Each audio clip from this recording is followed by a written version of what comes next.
Hello everyone, सी Learning hub में आप सभी का स्वागत है। ये मंथली करंट अफेयर्स का वीडियो है। मार्च मंथ का ये पार्ट 2 है। इससे पहले वाला भाग मैंने अपलोड कर दिया है, तो उसको भी देख लीजिएगा। ये अति महत्वपूर्ण प्रश्नों का संग्रह है इन दोनों वीडियो में, इससे पहले वाले में और इसमें भी। तो वीडियो को अंत तक देखिएगा, बीच में स्किप मत करिएगा। ये निश्चित ही आपके लिए लाभप्रद होगा। चैनल को सब्सक्राइब करें एंड बेल आइकन को भी प्रेस कर लें, ताकि वीडियो का कोई भी नया वीडियो मैं डालूं तो उसका नोटिफिकेशन आपको तुरंत ही मिल जाए। तो चलिए वीडियो की शुरुआत करते हैं। ये मेरा इंट्रोडक्शन पेज है, आप पॉज करके पढ़ लीजिएगा। इस वीडियो का पहला क्वेश्चन, इससे पहले वाले वीडियो में मैंने 46 क्वेश्चन तक कवर किया है, इसमें 47 से कंटिन्यू कर रही हूँ मैं। तो कौन मार्च 2020 में निफ्टी 50 में यस बैंक की जगह लेगा? तो ये है श्री सीमेंट लेगा, क्योंकि यस बैंक की हालत बहुत ख़राब है, बहुत ही आर्थिक तनाव की स्थिति है इसमें। तो इसी वजह से इसको बैंकिंग इंडेक्स निफ्टी से भी इसमें हटा दिया गया है। निफ्टी 100 और निफ्टी 500 से भी इसको हटा दिया गया है। वहीं बंधन बैंक को अब निफ्टी बैंक इंडेक्स में जगह मिल गई है। नेक्स्ट क्वेश्चन, मार्च 2020 में 39वीं जीएसटी काउंसिल की बैठक कहाँ आयोजित की गई? तो इसका आयोजन दिल्ली में किया गया और अध्यक्षता वित्त मंत्री श्रीमती निर्मला सीतारमण द्वारा किया गया।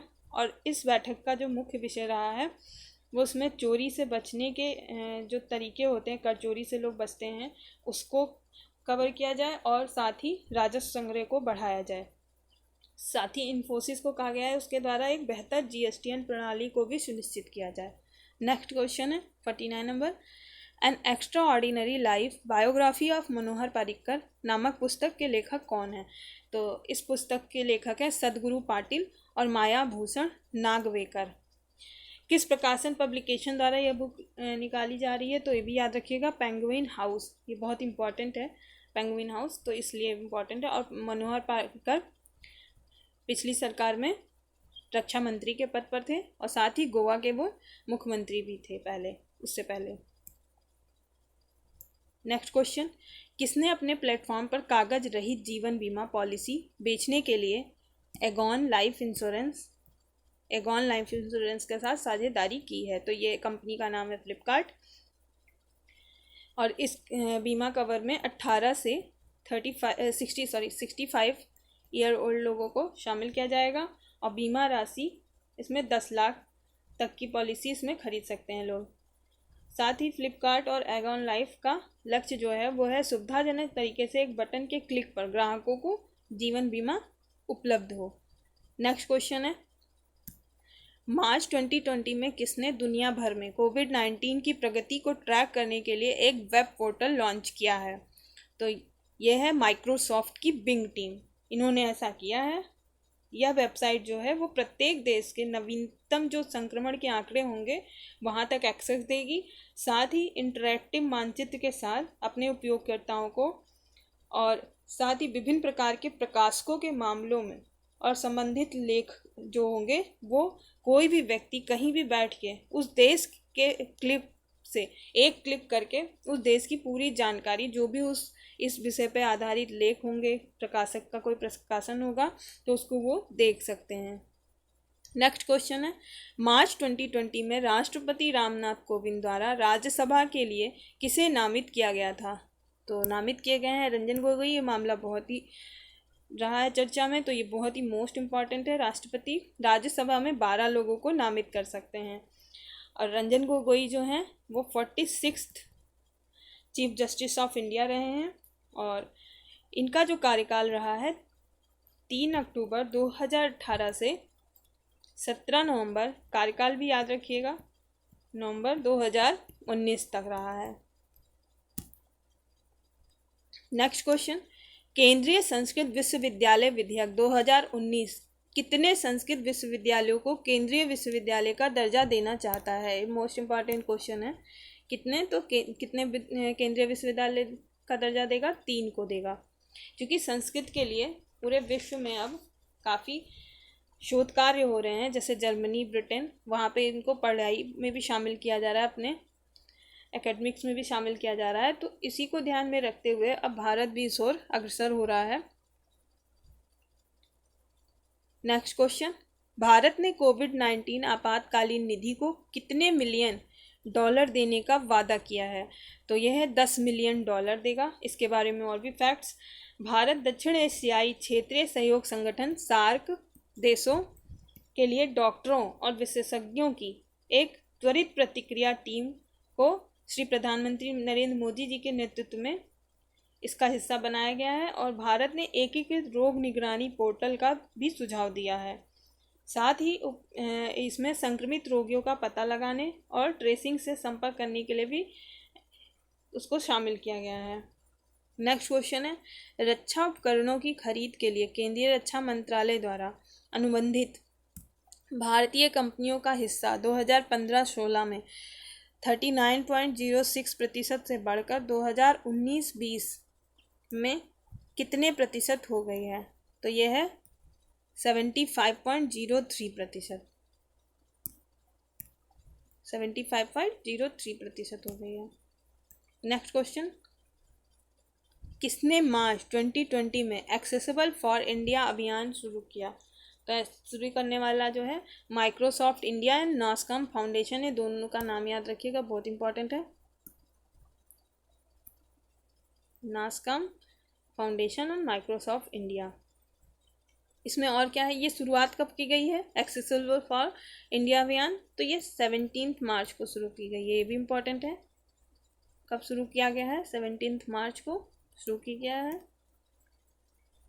और साथ ही इसमें जो इसका जो उद्देश्य है वो भी जान लीजिए कि समाज के बेहतर एकीकरण के लिए इसमें आवश्यक प्रौद्योगिकी और उपकरणों के साथ किसको कवर किया जाएगा? तो विकलांग लोगों को इसमें सशक्त बनाने की मुहिम है। विकलांग लोगों के लिए ये पहल है, उनको सशक्त बनाने के लिए और समान अवसरों तक उनकी पहुंच बढ़ाने के लिए। इसमें किसकी सहायता ली जाएगी? तो माइक्रोसॉफ्ट क्लाउड और आर्टिफिशियल इंटेलिजेंस का उपयोग करा जाएगा ताकि विकलांगों की समस्याओं का समाधान व्यवहारिक रूप से किया जा सके। नेक्स्ट क्वेश्चन, आयुध कारखाना दिवस कब मनाया जाता है? तो ये मनाया जाता है 18 मार्च को। अब 18 मार्च को ही क्यों मनाया जाता है? तो इससे जुड़ा जो फैक्ट है, क्योंकि 18 मार्च 1802 को भारत के सबसे पुराने आयुध कारखाने की शुरुआत की गई थी। कहाँ की गई थी? कोलकाता में। कोलकाता में कहाँ? तो कोसीपोर में। कोसीपोर, ये स्थान भी याद रखिएगा, क्योंकि इसके बारे में और भी बहुत इंपॉर्टेंट फैक्ट्स जो हैं। यह दुनिया का 37वां, कौन से नंबर का? 37वां सबसे बड़ा और एशिया का सेकंड सबसे बड़ा रक्षा उपकरण निर्माता है। इसीलिए इस दिन को मनाया जाता है आयुध कारखाना दिवस के रूप में।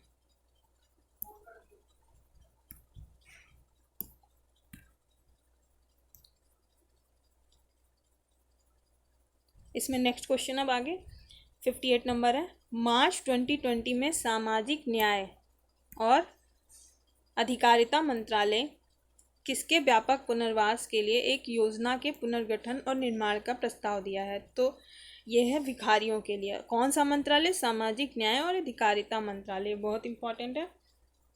इसमें राज्य सरकारों की भी मदद ली जाएगी। इससे भिखारियों का पहचान होगा, उनका पुनर्वास किया जाएगा।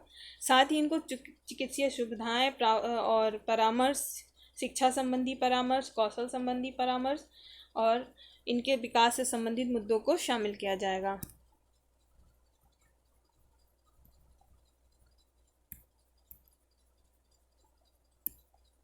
नेक्स्ट क्वेश्चन, किस देश ने मार्च 2020 के चौथे सप्ताह में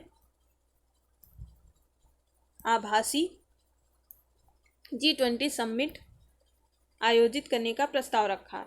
तो ये प्रस्ताव रखा है सऊदी अरब ने। इसमें कोविड-19 महामारी और इसके मानवीय और आर्थिक प्रभावों के लिए समन्वित प्रतिक्रिया को आगे बढ़ाने के लिए ऐसा किया जाएगा। नेक्स्ट क्वेश्चन, NPPA ने बताया कि एक व्हाट्सएप चैट बॉट जिसे MyGov कोरोना हेल्प डेस्क कहा जाता है नोवेल कोरोना वायरस कोविड-19 प्रश्नों के लिए बनाया गया है। NPPA में ए का क्या मतलब है? तो ए का मतलब है अथॉरिटी। इसमें NPPA का फुल फॉर्म है national pharmaceutical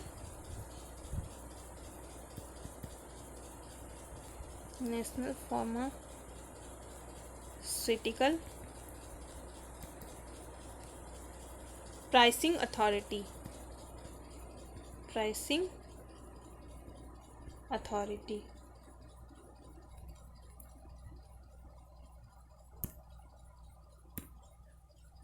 next question 61 number question है, किस देश ने families first corona virus response act नामक एक विधेयक पारित किया है जो प्रभावित श्रमिकों के लिए भुगतान, बीमार अवकाश और मुफ्त कोविड-19 परीक्षण प्रदान करता है? तो यह है अमेरिका ने ऐसा किया है। या बेरोजगारी बीमा, खाद्य सहायता और संघीय वित्त पोषण को भी बढ़ावा दे रहा है। नेक्स्ट क्वेश्चन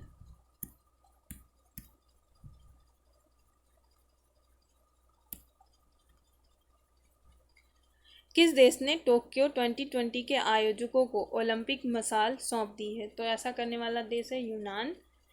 इसने टोक्यो आयोजन समिति को मशाल सौंप दी।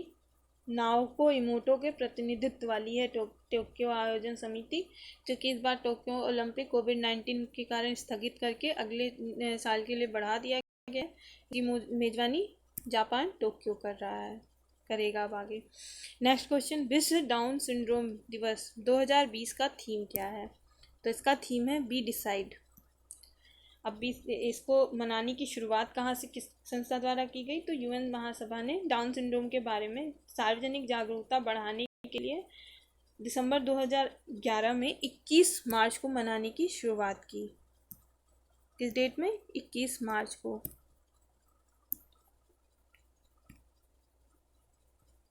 ये याद रखिएगा डेट, 21 मार्च को शुरुआत की गई विश्व डाउन सिंड्रोम मनाने की। विश्व डाउन सिंड्रोम और डाउन सिंड्रोम क्या होता है? ये व्यक्ति में तब होता है जब उसके पास गुणसूत्र 21 की एक अतिरिक्त आंशिक या पूरी प्रति हो।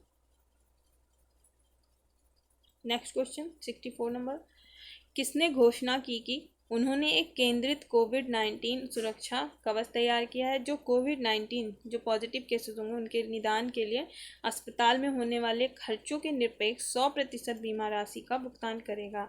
तो इस कंपनी का नाम है ICICI जनरल इंश्योरेंस कंपनी है। बहुत मोस्ट इम्पॉर्टेंट क्वेश्चन है। इसमें क्या है, कंपनी द्वारा जो कहा गया है कि संक्रामक महामारी के बीच कोविड-19 के निदान पर यह नीति अस्पताल में होने वाले खर्चों के निरपेक्ष 100% बीमा राशि का भुगतान करेगी और साथ ही यह बीमा पॉलिसी जो है समूह बीमा पॉलिसी में प्रणाली में शामिल है। इस कंपनी का पूरा नाम है ICICI Lombard general insurance company. Lombard छूट गया है, सॉरी, टाइपिंग में Lombard. Next question 65 number question है, 7 महाद्वीपों में से प्रत्येक के उच्चतम ज्वालामुखी पर चढ़ने वाले पहले भारतीय होने के लिए उनकी असाधारण उपलब्धि के लिए प्रतिष्ठित Limca book of world record के लिए किसे नामित किया गया है? तो ये बहुत इंपॉर्टेंट क्वेश्चन है, मोस्ट इम्पॉर्टेंट। सत्य रूप सिद्धांत को नामित किया गया है। इससे पहले भी उनका नाम Guinness book of world record में भी शामिल है। नेक्स्ट क्वेश्चन, किसे मार्च 2020 में 2 साल की अवधि के लिए यस बैंक के बोर्ड के अतिरिक्त निदेशक के रूप में नियुक्त किया गया है? तो इनका नाम है R गांधी और अनंत नारायण गोपाल कृष्णन।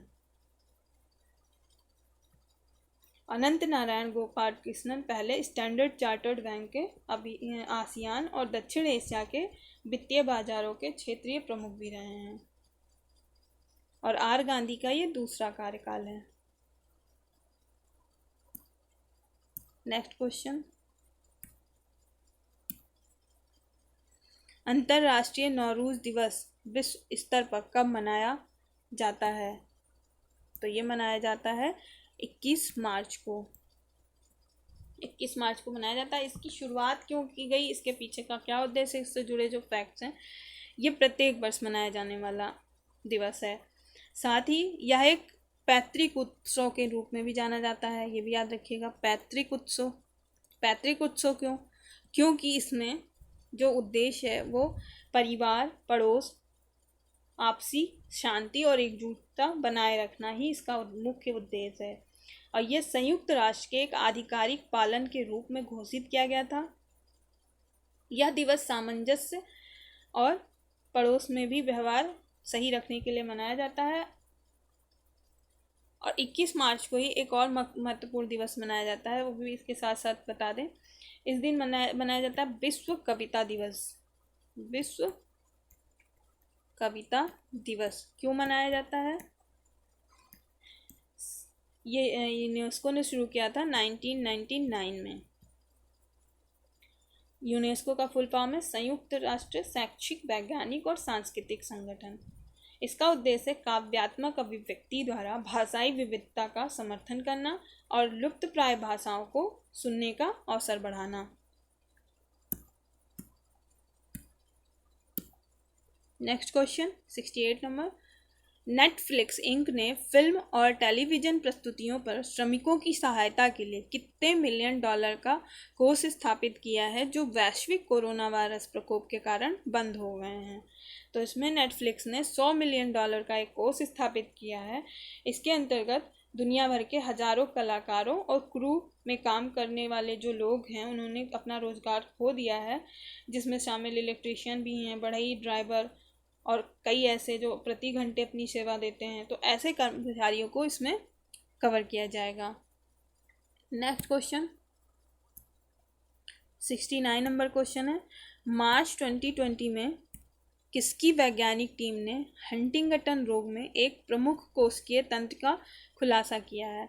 तो ये टीम है national centre for sale science की।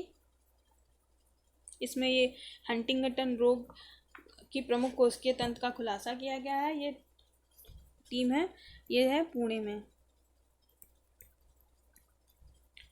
हंटिंगटन रोग क्या होता है और इससे कौन सा अंग प्रभावित होता है, इससे जुड़ा जो इम्पोर्टेंट फैक्ट है, इसमें मस्तिष्क प्रभावित होता है। इस रोग में क्या प्रभावित होता है, यहाँ से क्वेश्चन बहुत आते हैं। मस्तिष्क प्रभावित होता है। इसमें मस्तिष्क प्रभावित का सिम्टम्स क्या होता है? इसके अंतर्गत व्यक्ति की जो चाल होती है वो अनियंत्रित हो जाती है, साथ ही संतुलन और समन्वय दोनों बिगड़ जाता है। साथ ही संज्ञानात्मक क्षमताओं में यानी कॉम्प्रिहेंसिव जो चीज़ें होती हैं वो भी ख़त्म होने लगती हैं और कंसंट्रेशन ख़त्म हो जाता है। साथ ही मूड स्विंग होता है, यानी पल में इंसान का व्यवहार कुछ होगा, फिर कुछ देर बाद कुछ हो जाएगा। एक तरह से पर्सनालिटी डिसऑर्डर डिजीज़ है ये। और जो ये डिजीज़ है किस तरह का है, तो प्रगतिशील आनुवांशिक विकार है ये भी बहुत इम्पोर्टेंट है। कैसा? प्रगतिशील आनुवांशिक विकार है ये, आनुवंशिक विकार में आता है हंटिंगटन रोग। ये मोस्ट इम्पॉर्टेंट क्वेश्चन है, किसी ना किसी एग्जाम में पूछा जा सकता है, तो इसको प्लीज़ ध्यान रखिएगा। Next question 70 number. किस देश के शोधकर्ताओं ने कोरोना वायरस से संबंधित फेफड़ों की जटिलताओं और मृत्यु के जोखिम को कम करने के लिए एक शक्तिशाली गैर दाहक दवा के उपयोग में एक अध्ययन शुरू किया है? तो यह देश है कनाडा। यहाँ के वैज्ञानिकों ने ऐसा शुरू किया है क्योंकि इसमें क्या होता है, कोविड-19 से फेफड़े में एक जो प्रतिरक्षा कोशिकाएं होती हैं उसमें साइटोकिन स्टॉर्म के रूप में एक पदार्थ होता है, उसको साइटोकिन स्टॉर्म के रूप में जाना जाता है, जिसके कारण क्या होता है, प्रतिरक्षा प्रणाली अधिक सक्रिय हो जाती है और साइटोकिन स्टॉर्म में। साथ ही उसमें क्या होता है, इसकी वजह से ऊतकों को नुकसान होता है, जिससे रोगियों को जान जाने का भी काफ़ी खतरा बढ़ जाता है ऐसे में। नेक्स्ट क्वेश्चन 71 नंबर क्वेश्चन है। वैज्ञानिकों के एक समूह ने वुहान इंस्टीट्यूट ऑफ वायरोलॉजी की एक रिपोर्ट का विश्लेषण किया है और बताया है कि प्रयोगशाला में नए कोरोना वायरस के संक्रमण के विकास को रोकने में कौन सी दवा प्रभावी है? ये सभी को पता है, आजकल हाइड्रोक्सीक्लोरोक्वीन बहुत इंपॉर्टेंट दवा हो गई है, इसका नाम बहुत मोस्ट इम्पॉर्टेंट है। और ये जो शोध छपा था वो द नेचर पत्रिका में शोध पत्र में छपा था। द नेचर पत्रिका विज्ञान से संबंधित बहुत ही सम्मानित पत्रिका है, जिसमें जो भी नए शोध होते हैं और वो काफ़ी ऑथराइज्ड होती है, उसमें कोई भी शोध आता है तो वो इम्पॉर्टेंट हो जाता है विज्ञान जगत में। नेक्स्ट क्वेश्चन 72 नंबर, हाल ही में सुपर कंप्यूटिंग सुविधा को 6 पेटाफ्लॉप्स तक बढ़ाने के लिए सुपर कंप्यूटर कहाँ स्थापित किए गए हैं? ये 3 जगह स्थापित किए हैं वर्तमान में, आगे इसको और विस्तारित करने की भी योजना है। अभी फ़िलहाल IIT Kanpur, Jain centre of advance scientific research Bengaluru and IIT Hyderabad में इनको स्थापित किया जाना है। और साथ ही दिसंबर 2020 तक पूरे भारत में विभिन्न IIT, NIT, नेशनल लैब्स और IISER में 11 नई प्रणालियां स्थापित होने की भी संभावना है। नेक्स्ट क्वेश्चन 73 नंबर, कोविड-19 के प्रकोप को ध्यान में रखकर वित्त मंत्री श्रीमती निर्मला सीतारमण ने घोषणा की है कि आयकर के विलंबित भुगतान पर कितने प्रतिशत तक ब्याज को कम किया है? तो ये 9% है, पहले इसको 12% था ये दर। ये इम्पॉर्टेंट है। और चूँकि अभी तिथि भी बढ़ा दी गई है, जून तक 30 जून तक बढ़ा दिया गया है आयकर रिटर्न भरने की डेट को।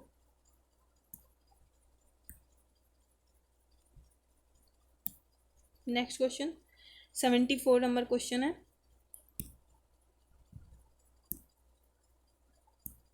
किसने अपने सभी 28,000 पेट्रोल पंपों के साथ अल्ट्रा लो सल्फर ईंधन का वितरण करने के साथ दुनिया भर में सबसे साफ पेट्रोल और डीजल की आपूर्ति शुरू कर दी? मोस्ट इम्पॉर्टेंट क्वेश्चन है। दुनिया भर में सबसे साफ पेट्रोल और डीजल की आपूर्ति करने वाला ये इंडियन ऑयल कॉरपोरेशन है, जो BS6 मानकों के अनुसार अब अपने आप को ढाल रहा है। इसके साथ ही पूरे देश में इसको लागू किया जाना था मार्च अंत में, परंतु अभी कोविड-19 के कारण लॉकडाउन की स्थिति में अब आगे इसका प्लान बनेगा, लेकिन ये था कि पूरे भारत में स्वच्छ ईंधन को BS6 के ग्रेड के ईंधन की आपूर्ति को सुनिश्चित किया जाए। तो ये मोस्ट इम्पॉर्टेंट क्वेश्चन है। नेक्स्ट क्वेश्चन, अफगानिस्तान के लिए अमेरिकी विशेष दूत ने कहा है कि अमेरिका और कतर स्काइप वीडियो कॉन्फ्रेंसिंग के माध्यम से किसने 2 देश कौन से हैं? अमेरिका और कतर। इसमें है कैदी की रिहाई पर तालिबान की तकनीकी वार्ता के लिए पहली अफगान सरकार को सुविधा प्रदान की है। ये विशेष दूत का नाम क्या है? इसमें जो मुख्य भूमिका में है उनका नाम है जलमाए खलीलजाद। क्या नाम है? जलमाए खलीलजाद। ये नाम बहुत इंपॉर्टेंट है, याद रखिएगा, जलमाए खलीलजाद। क्योंकि अब तालिबान को निगोशिएट कर रहा था अमेरिका और कतर शांति बनाए रखने के लिए अफगानिस्तान में। साथ ही अफगान सरकार और तालिबान ने 22 मार्च 2020 को संभावित कैदी आदान प्रदान की व्यवस्था पर अपनी पहली चर्चा की। ये भी इम्पोर्टेंट है। पहली चर्चा कब की? 22 मार्च को। अफगानिस्तान की राजधानी क्या है? काबुल। और मुद्रा अफगानी है यहाँ की। Next question, next 76 number question है, किस राज्य ने उन लोगों की पहचान के लिए बड़े पैमाने पर अभियान शुरू करने का फैसला किया है जो हाल ही में विदेश से लौटे हैं? तो ऐसा करने वाली जो गवर्नमेंट है उत्तर प्रदेश की गवर्नमेंट है। इन्होंने ही स्वास्थ्य विभाग के लिए अतिरिक्त 50 करोड़ रुपए की भी घोषणा की है कोविड-19 से निजात पाने के लिए। और साथ ही सामुदायिक रसोई की शुरुआत, जिसमें पैकेज फूड को ज़रूरतमंदों तक पहुंचाने की भी सुविधा दी जा रही है। इस वीडियो में इतने ही क्वेश्चन। वीडियो बहुत लंबा हो जाने से बोरियत हो जाती है और चीज़ों से इंटरेस्ट हट जाता है, फिर याद करने की जो रिमेंबर रखने की क्षमता है वो भी ख़त्म होती है। इसलिए जो इससे पहला वाला पार्ट है उसमें भी मोस्ट इम्पॉर्टेंट क्वेश्चंस हैं और इसमें भी मोस्ट इम्पॉर्टेंट क्वेश्चन है। और ये चूँकि क्विक रिवीजन सीरीज़ है और इस तरीके से अगर आप इसको कर लेते हैं तो आपको एग्ज़ाम में भी काफ़ी जो क्वेश्चंस वो याद हो जाएंगे, उनके सटीक आंसर आपको याद रहेंगे। तो निश्चित ही इससे आपको बहुत लाभ मिलेगा। आगे मेरी कोशिश रहेगी कि और भी मंथ के करंट अफेयर्स को मैं इसी फॉर्म में आपको दूं, जिससे आपको एग्ज़ाम के लास्ट मोमेंट में भी रिवाइज़ करने में काफ़ी सहूलियत हो। तो वीडियो को लाइक करें, शेयर करें एंड कमेंट करें। इससे मेरा मनोबल बढ़ेगा और मैं और अच्छा आपके लिए और अच्छे से अच्छी कोशिश करूँगी। तो thanks for watching.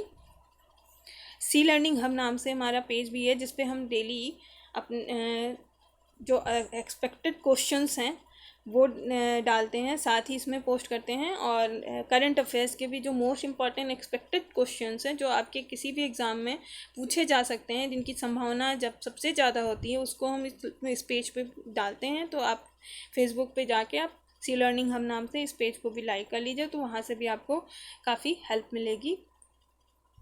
Thanks again, have a nice day.